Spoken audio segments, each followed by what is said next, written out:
So now that Kamala Harris has named Tim Walz as her running mate, the question on all of our minds is, what will Donald Trump's nickname for Tim Walz be? And I think there's a few possibilities. I think the most obvious would be just to call him Weird Walz.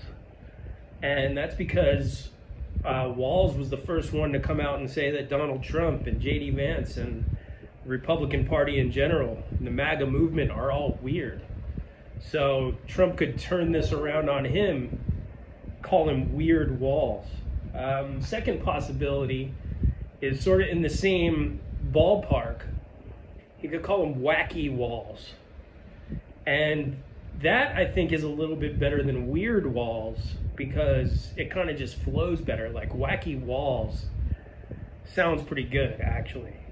I think there's a good chance Trump might go with Wacky Walz if he thinks of it. I think he could also call him Bald Walz. That kind of flows pretty well too.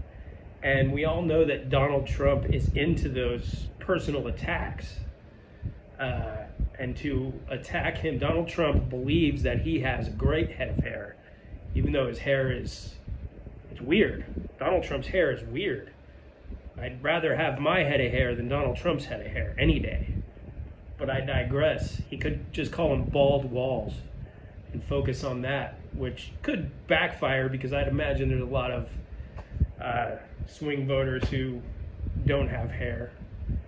But I'm going to go with Wacky Walz. If I were Donald Trump, I would call Tim Walz Wacky Walz.